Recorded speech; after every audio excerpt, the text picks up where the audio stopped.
My name's Holly Komonczi. I am the Executive Director of the Lumber Heritage Region and a lifelong resident of Curwensville, Pennsylvania. The Lumber Heritage Region is one of the state's 12 heritage regions, largely known as Heritage PA, and we are funded through a DCNR line item in their budget. Our job at the Lumber Heritage Region is to promote the forests, the internationally significant forests of Pennsylvania. And today I'm going to tell you a little bit about the story of lumbering here in Clearfield County, significantly in Curwensville. And I will start with the indigenous. So, as you know, our Clearfield County bell even represents the indigenous peoples. So it is a significant part of our history. The Lenape, the Seneca, and the Iroquois all spent time here. Most didn't live here. Rather, they came to Curwensville to hunt and gather and for things like that. They mostly didn't set up villages here.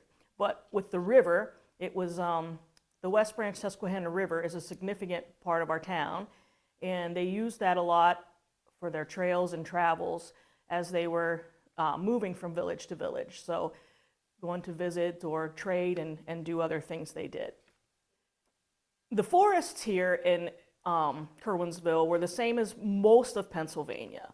And before the settlers, most of our forests were white pine and hemlock.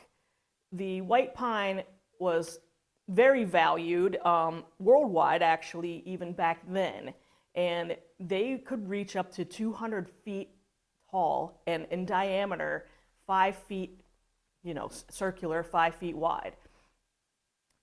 These trees were, like I said, highly sought after. The king actually took kind of ownership of the white pine and hemlock because they were used for ship masses and building of ships and things. So our trees were very significant even back from day one. Pennsylvania got its name from the woods. Penn meaning William Penn, and Sylvania means woods. So that's how Pennsylvania was named. And back in that time, the trees were so large that a lot of places they just called the dark forest. And even the early settlers had a really hard time traveling and navigating the forests here because it was so dark from the canopies above. The white pine obviously were the taller of the two trees, but the hemlock had the thicker canopy, which shaded and made a lot of the area, again, dark, and it was hard even during daylight time to navigate because of their large canopy. However, with the branches starting up about 50 to 60 feet in the air, that made it perfect for these trees to be lumbered.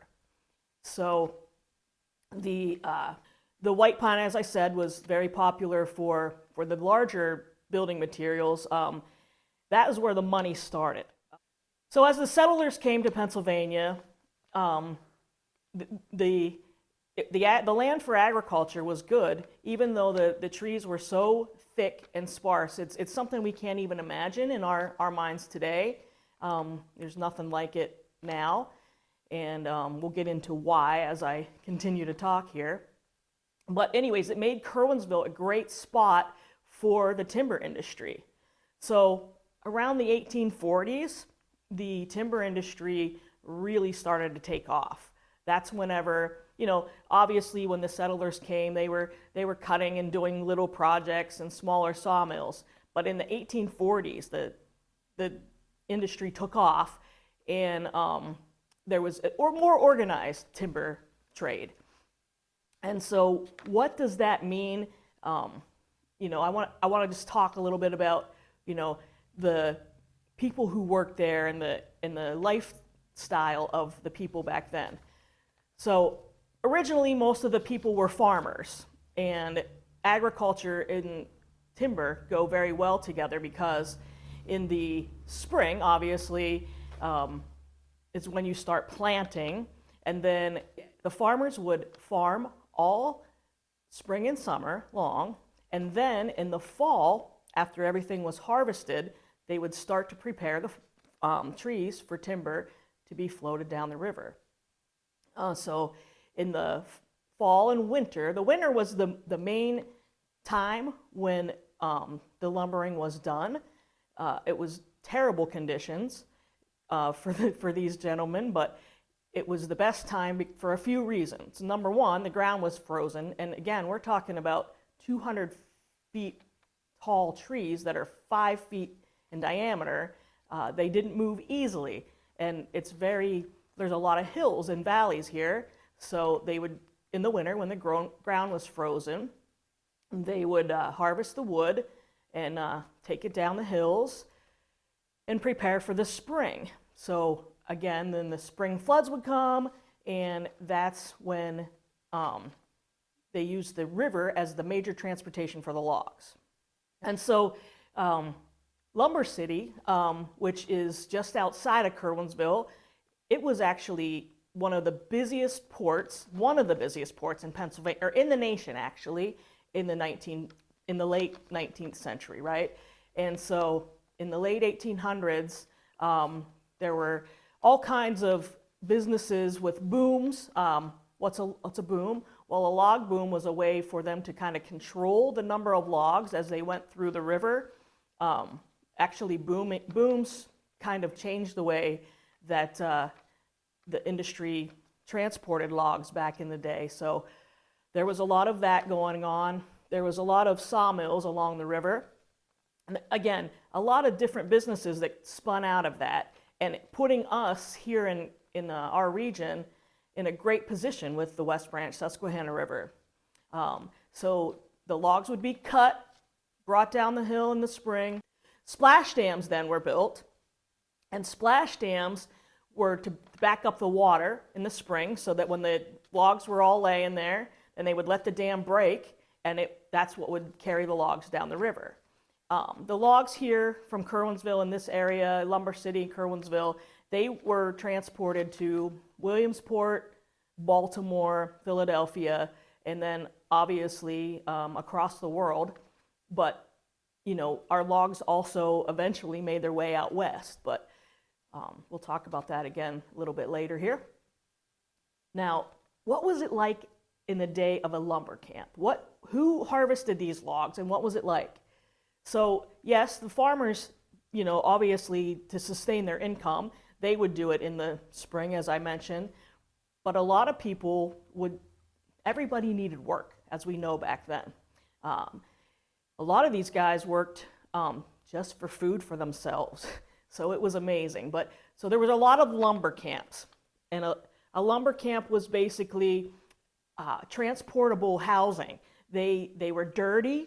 A lot of times they would have a person called a jobber, and that person would be in charge of just cleaning these camps. Sometimes they had to be cleaned with kerosene just to get the lice and the bugs out of the bed and the mattresses. So these gentlemen would work from sunup to sundown, 10 to 12 hours, 6 days a week. Very little time for any leisure entertainment. They would just needed to rest because they were so tired.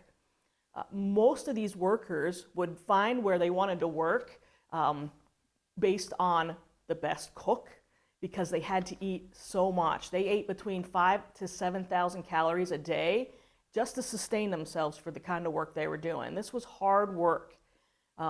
Getting the trees off the hill was hard work. They used horses and donkeys and things, you know, when the logs would be pulled down the hills. But you know, these guys were doing a lot of lifting and cutting and working together, and it was pretty hard work. But not only hard work, it was dangerous work, because by the time these logs got to the river, I mean, you're talking about ice cold waters, and these logs were floated a lot of times they were made into rafts. A raft would house the entire crew. Sometimes 20 to 50 men typically worked in a lumber camp back in that time. John Irvin, who was Colonel Irvin. He and his family owned the significant amount of timber property. So John Irvin, he had most of the property, so these guys worked for him. And the pay back in that time was about $1 a day. So you worked sun up to sundown for about $1 a day. However, once in a while, again, I mentioned that, it was so important for the food. So what was called a cookie, sometimes were men, but a lot of times were women. And so you had women who would get up before the loggers, prepare the meals, clean the meals up then, and then they wouldn't go to bed till after all the meals were cleaned up at night. So they were actually, the cookies were, I think they got paid a little bit extra because they had to work a little bit more. These lumber camps were you could pretty much pick up a lumber camp and just move it to the next spot as they cleared the trees, which that was what was happening back then. The trees were being cleared completely out. So by the beginning of the 1900s, our white pine and hemlock was pretty much diminished. Now the hemlock trees, obviously I talked how important the white pine were for the shipbuilding and the housing and the stuff like that they used them for. But at a point in time, the hemlocks were just, the bark, everything was just, they were just waste trees. There wasn't much you can do with hemlocks. And so, until the tanning process came in. And so, the tanning, then that created a new industry, which allowed a bark peeler to take off the bark, and there's a thing in the bark called tannins, and that's what they did to preserve the hides. Now, Curwensville still has a working tannery. It's one of the only ones left in the United States, actually. The Elk Tanning Company was formed in 1887, and it still operates here today. Now, back in the days of tanning, they would take hide. Leather was a very important industrial material. It was used for saddles, boots, shoes, and a lot of belts to run the sawmills and belts for other things. So it was a very important commodity. And in Curwensville, we had several smaller tanneries, and then over the years, continued to have tanneries. The leathers, again, were super important, and the tannery today makes specialty leathers and custom items. So kind of a neat thing how, Curwensville is still very immersed in the forest products industry. There's never a day that goes by that you don't pass a log truck or see a log truck on the roads here in Curwensville and surrounding areas. So very important. So another big thing in Curwensville was we had a lot of the financials were dealt here. Now imagine $1 million back in the late 1800s or early 1900s. That was a lot of money. Millions of dollars flowed through Curwensville and through the bank financial institutions, controlled by the Irvins mostly in the beginning. And the money was given out for land purchases and loans for sawmills and things like that. So again, to think that in Curwensville in the late 19th, early 20th century, the amount of money, the millions of dollars that passed through here is kind of mind-blowing. Pretty significant back in that time. So back in the days of the log rafts, there in 1885 there was a 3-mile, as a matter of fact, a 3-mile log jam on the river. This pretty much stopped the industry for a while. It took them months and large crews of people to break up this 3-mile log jam, which caused a lot of problems for the transportation to get the logs through. So it was a major undertaking, and there's a lot of news based around that log jam from 1885 in Lumber City. So to float the logs down the river, the gentlemen would have to get in the water. Sometimes they could use their horses or did use horses, but they used a tool called the peavey, and a peavey is like it's a peavey or a cant hook, and it's like a hook that they would hook into the logs to be able to, that's how they freed the log jams or moved the logs and control them once they were in the river.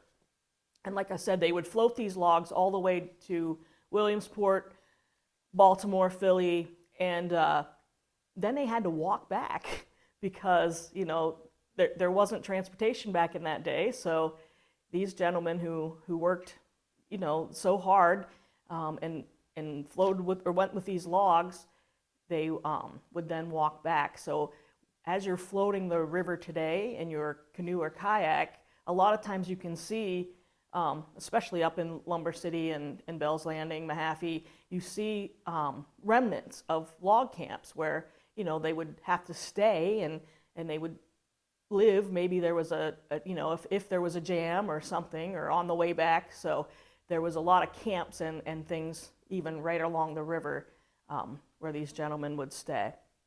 So by the 1900s, the logging industry did a major bomb. I mean, that's what happened Pennsylvania statewide. We went and cut down all the trees, and then we didn't have any left. And so, you know, about the early 1900s is when Curwensville's logging industry was pretty well depleted. And, you know, things like coal, I mean, coal ended up, at one time, Clearfield County had the largest per capita in the entire United States from the coal workers in Grampian, Pennsylvania. So Grampian, Pennsylvania had the largest per capita. Grampian's a town just outside of Curwensville. So coal took over. Agriculture's always been very important here. The timber industry is still super important. Our logs are still, you know, baseball bats are made for the major leagues, and the wood comes from here. So still a lot of good things going on with our lumber industry even today. After the 1900s, everything was depleted. There was a major conservation effort. Our woods today are still super important. I actually am a certified silvotherapist. I just got certified, and you know, I spend a lot of time in the woods, and it's just a great place for us to stay healthy and use the outdoors for not only exercise, but it's a great benefit just for your overall health being in the outdoors. So the river is highly recreated still today. People kayaking and canoeing and fishing. A lot of the outdoor activities are still very prominent, which was, you know, a huge part of the cleanup after the depletion of the forests. So today, the Lumber Heritage Region, I have 2 staff members, and we do a lot of we continue to spread the conservation message and let people know it's not bad to cut down a tree. It was bad when we cut all the trees down at once, but that did do is make our forests a little bit hardier and healthier. Some of the best hardwood trees come from Pennsylvania and right here in our region. White oak right now is the most popular. It has a lot to do with the one thing that never really ever goes away, which is the alcohol consumption of our region. But the oak trees are used to make barrels, and that's actually been very popular lately. So staves, it was called. Stave companies are still in search of the white oak. And then, you know, our popular Pennsylvania cherry, which again is significant worldwide. In the Lumber Heritage Region, we are actually 15 counties. So we have 4.2 million acres of land in our region. It's bigger than the state of Connecticut. We have 34 state parks. We have, I think, 13, I hate to say how many state forests because I'm not sure, 13 state forests. We have a national forest, the A&F is in our Lumber Heritage Region, a national park, and then, like I said, 34 state parks. So our region, again, Pennsylvania lumber built the United States of America. And so we have a lot to be proud of in the 250 years, and I know that it's going to continue to grow.